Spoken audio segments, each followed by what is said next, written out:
one of the most important aspects of this resource guide was to make it interactive. And you will see as we demonstrate how you can use the checklist. And I also want to do a shout out for a lot of our early readers. We had small business owners, we had HR professionals, we had just a whole slew of people early on read, give us feedback, and the feedback has been phenomenal. But John, I want to clarify something for our audience, because, this is a book. I use the term book, we use the term resource, but it's more than a book. It's truly a one-stop resource, which is why we use that word to describe the ultimate book of checklists. Yeah, and we've argued about this numerous times, right? It's a tool, right? It's a tool to unlock the hidden power of checklists for your organization. That's going to help us do that really well. Yeah, exactly. So here you see our beautiful front page, and I want to give you a tour of our table of contents. And as Samantha mentioned, there's over 70 checklists to kind of handle the most common employee management and HR decisions, things to help build in a process, kind of those hidden secrets that we're going to just reveal to you in just a few checklists that can be the difference between being on the front page of the late night news. So as you can see, as we go, Samantha, if you go to page 7. So you can see we've divided the book into 8 chapters here. And the first chapter is called Human Resource Foundational Documents. Second chapter is Hiring Employees. And as she slowly scrolls through, you can see all the different checklists on there. There's number 3 is Rewarding Employees, which is pay and benefits. Chapter 4, Creating the Best Work Environment. Chapter 5 is Managing Remote Employees. John and I, that was one of the first classes we ever taught together, was how to managing a remote workforce. So we've taken a lot of the things we developed in that class and put them in that chapter. We're actually specifically very excited about that one. Number 6 is Improving Employee Performance. Chapter 7, we talk about keeping the organization safe. And as I teach in all of my HR classes for HR folks and even managers, your number one job is to keep the organization safe. And then, of course, number 8, reducing organizational risk, self-audits. And one of the my favorite things to do, and Samantha, if you go to the appendixes, especially Appendix B, there are 2 alternative checklist groupings in the back of the book. One is an alphabetical list. The other one grouping is pretty cool. We call it the series grouping. And one thing that I want to share with you is each title, whether it's in the table of contents, the alphabetical list, or the alternative series list, it's hyperlinked to the actual checklist. So Samantha, why don't you go to the first checklist that we have? It's employment laws by the number of employees. That's page 11. Yeah, and I just want to throw in there, Chuck, I think one of the things that you did really well when you designed those checklists is that you put it in places where it made sense for an HR professional or a manager looking for, hey, I want to go and look at this particular section or this way. And so we've grouped them together so people can go there. And I think it's always a good thing to do that. Yeah. I put myself, because I've been there, and I know you've been there too. And I kept thinking, how would I want to see it? So hopefully everyone's like me or close to that. But there's a couple of alternative ways to find the checklist that you need. So going back to that first checklist, employment laws by the number of employees. Now, what you're going to see, folks, is each checklist has 4 sections, definitely 4 sections. The first one is the purpose of the checklist, because we didn't want to just throw up a checklist, say, here it is, use it. We really wanted to give an in-depth, because not everyone reading this is an HR professional. You've got people with new HR responsibilities. You've got small business owners. You've got leaders of nonprofits. So this covers every gamut. So what's the purpose? Why are we doing this checklist? And then there's the actual checklist. You'll see as Samantha scrolls down there. And then, and we're going to come back to this, folks, in a minute, but scroll on down, Samantha, we actually put a section in there called legal concerns and resources. We looked at each checklist. We thought, okay, what would be the legal concerns that particular subject that our readers just need to be aware of. And there's so many that we can't list everything, but we thought we'd give those resources. And specifically with this checklist, well, John, I know your idea was to make sure that people had the information, because it's not just federal law, but there's a lot of state and local laws too. Yeah, I mean, again, when we're looking at the checklist, we were trying to think. So it's it was very simple, not very simple, right? It was complex. It kind of took us a while to figure out what the checklist were going to be like. But then we were looking at the checklist and we're like, all right, could somebody open our book, open the resource guide, and just start working with the checklist? And so we built them designed for not only that HR professional who's been in HR for years, but also for that first-time manager or business owner that has to deal with something. So we wanted to give a context to the checklist itself, right? And so that was the reason for the purpose. That was the reason for the definitions. That was the reason for the legal concern. And that was the reason really for the resources, because there are times when you go and look at that checklist, you're going to be like, all right, I got it. And then there's going to be other times, wait, I need more information. So we added resources that you can click on, right? Completely interactive. Oh, I need to go to the Department of Labor. I can go look up that perspective in here or kind of dive into that as well. So Sure. that's great. Yeah. And this is something you came up with, John. I was like, oh boy, we got to do this, for every checklist. But Samantha, go to page 14. I just want to show definitions. So we do, most of our checklists have definitions. You can see in this checklist, best practices for employee handbooks, we have several definitions. And that was something that took a bit coming up with, but that was your idea. So I loved it. It works out well. Samantha, let's go back to page 12, employment laws by the numbers. Yeah, I think we debated a little bit about what words we should define, what words shouldn't we define. Yeah. And in our experience, and I think this is where you came from, Chuck, you were like, everyone knows what that means. And I was trying to be like, well, I don't know if everyone does. And so let's put some words in there to help that new HR person, that new manager kind of get that in there. Yeah, FLSA. Right. Fair Labor Standards Act. Okay, I'll explain what that means. So, all right. So going back to employment laws by the numbers, this is an important checklist, folks. And I want you to pay attention, because as organizations grow, as you grow, there are different laws that come into play. And if you're not aware, sometimes these laws can sneak up and surprise you, and you could be breaking them. So awareness is a big factor when getting HR right. Let's look at one employee here. All of the laws that you need to be aware of with just one employee. And a lot of companies don't realize that, but within 14 more employees to get to 15, you have EEOC, let's define that, Equal Employment Opportunity Commission laws, right? And you have ADA, not the American Dental Association, but ADA, the Americans with Disabilities Act laws to adhere to. Small businesses that are growing quickly could miss these laws. Larger businesses, you need to go back to this checklist and do a self-audit. It is a great audit tool. So as you go through each item, and Samantha, why don't you show them how you simply click the box and bam, you have your instant checklist. You can print this out, you can print just this section out, or you can keep it as an interactive PDF, and you can click it off and save it. And while we're here, I just want to briefly touch at the different levels that come into play at 20, then 50, then 100. So every level has an impact on the laws. And so I really, really love this checklist. John, what checklist do you want to show them? Samantha, if you can go to page 42, that would be great. The one thing I would say about that other checklist, Chuck, and I think you mentioned it, it's really great for auditing, right? Yeah. Am I doing this law? Do I have a policy about it, right? So we can use it as an audit thing as well, right? And so even if maybe you've been doing this for a while, you've been doing HR, you've been running your business for a while, it's a good thing just to go back and go, all right, we're doing that. What is the policy? Are we doing those things correctly? And a lot of those laws have checklists later on in the book that you can refer to. So I wanted to talk about one of the things that we are all struggling with. I was meeting with a nonprofit on Monday doing a strategic planning session.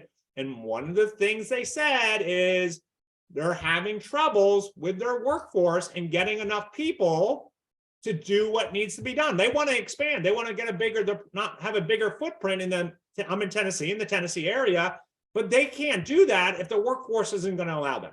And so one of the checklists that we did is the hiring checklist, right? The hiring employee. Hey, Samantha, scroll down to page 46.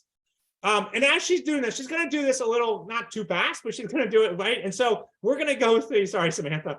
And so one of the checklists we have in there, and I'm not going to go through it today, but is the remote hiring checklist. Remote hiring is different than hiring locally. And so what are you going to do? How are you going to make sure that you're getting those people right? And what we're finding is more and more companies are doing the hiring process online, hiring people on remotely in a virtual world, and then having them come to the company. And so how do you do that? How do you make sure you're getting the right people becomes really important. We want to make sure that we address that. But on page 46, it begins our hiring process checklist, right? And it's our guide to improving your hiring process strategy and ensuring you don't miss any of the essential steps, right? Because if we miss an essential step, it could cause us not to be able to hire that person right away. It could cause us to follow under the EEOC discrimination laws, or maybe the Department of Labor, maybe even the IRS, right? So you want to do that, right? So the checklist has definitions of HR speak. As we were saying earlier, Chuck and I had lots of conversation. Is that our HR speak, or is that common knowledge in the business world? And so we kind of try to fall onto the side of, well, if maybe we think somebody might not know it, let's add it in there. So you can see there's definitions in there. All right, so Samantha, let's go to page 47. So the hiring process has been broken down into different stages, including the prep work, right? And so the prep work really, when you're hiring somebody, starts with the job description checklist. And so my advice to you is, when you get the book and you're going to do a job posting, go to the job description, make sure you're completing the job description checklist first, and then you're going to advertise the opening. And in my classes and all my workshops, and when we're talking about job postings, we really do this little exercise where I have people write a job posting right there on the spot. And it's interesting because a lot of people will say, oh, my job posting, I'm going to tell people I have great benefits and great pay.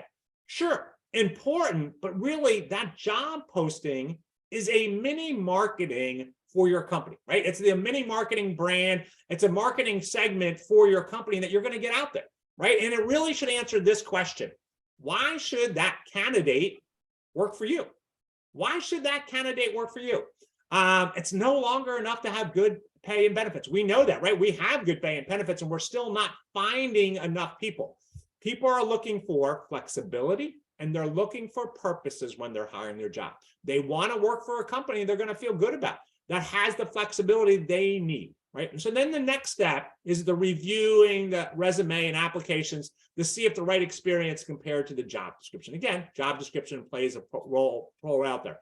And then on page 48, we break the interview process down into several steps, getting interviews right so that you're not unintentionally discriminating during the process, and that you're finding the best candidates, right? And doing that as well. We hear a lot of times through HR Stories podcast, we find a lot of times companies are not hiring people the right way, and they're accidentally or unintentionally discriminating against people because they're not processing it the right way. They're not doing it, and they're allowing individuals in the interview process to be discriminatory or ask discriminatory questions as well.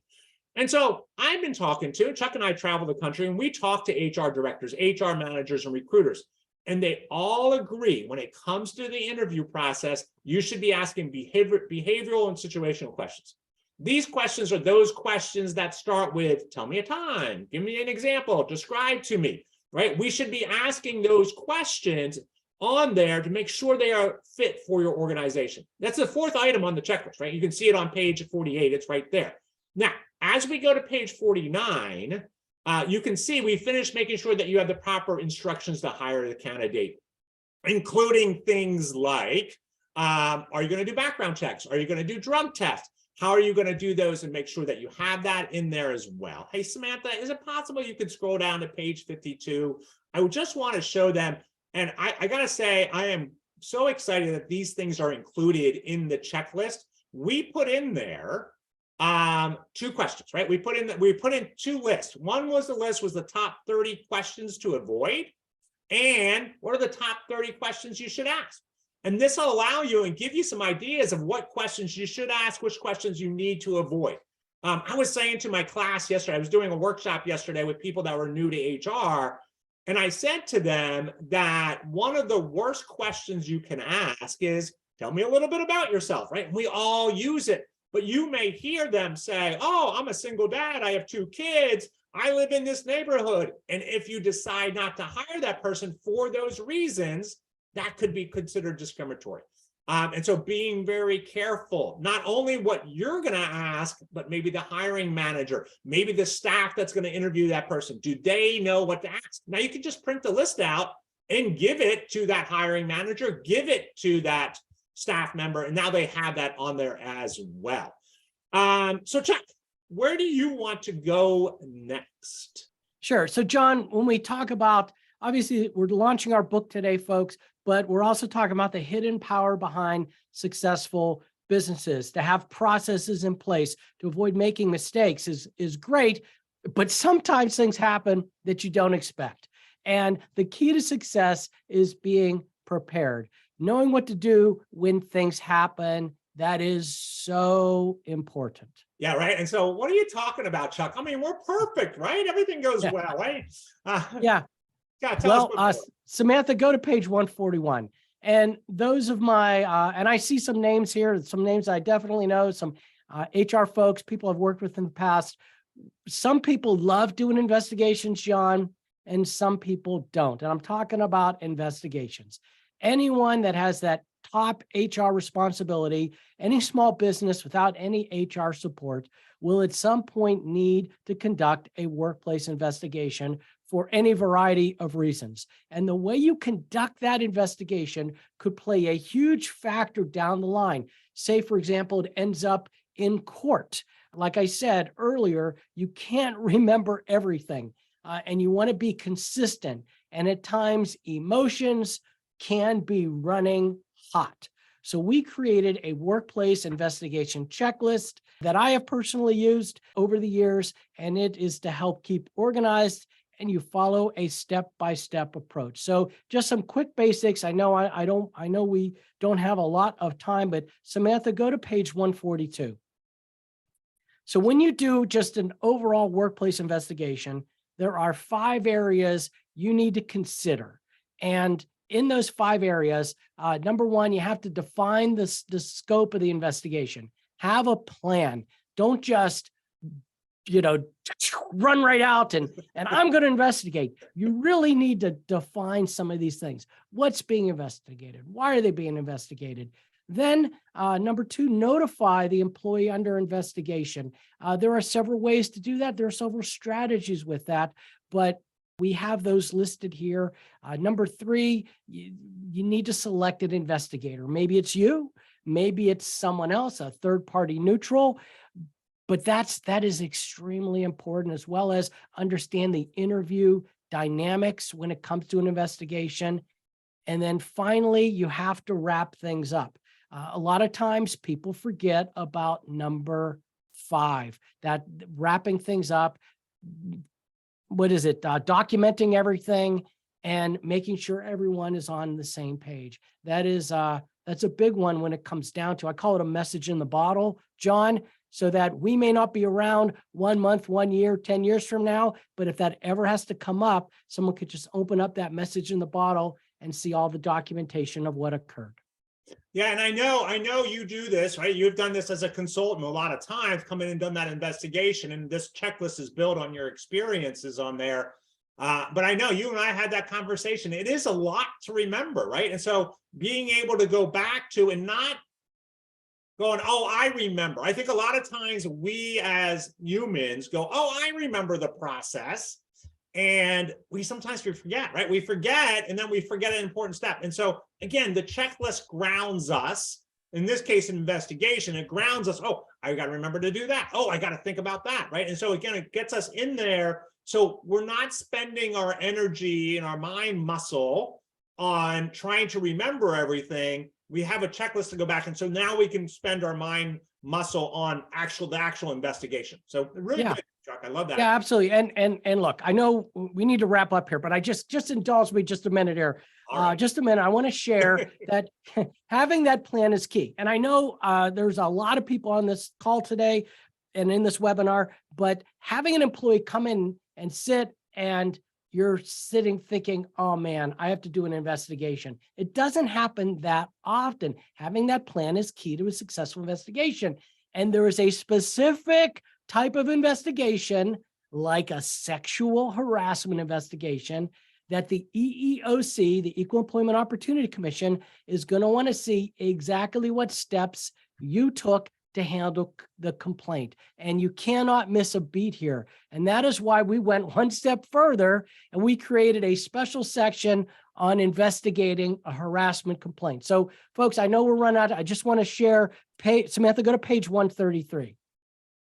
You know, from my experience, I'm going to tell you, it is not easy going through this process. I've done it as an HR director. I've done it as a consultant, third-party neutral, going in and doing these things. But over the years, I've used these exact steps, this exact step-by-step formula to stay on track and make sure I don't miss anything. And I'm really excited to share that knowledge. It's great. And one of the things, and I hear it, Chuck, do you remember Becky Becker? And so she was a facilitator that we worked with, and she would always say that we are responsible being able to show how we got our answers, right? So think back to that 7th grade math problem, right? Your teacher would be like, that's great, you got the right answer, but I need you to show me how you got to that answer.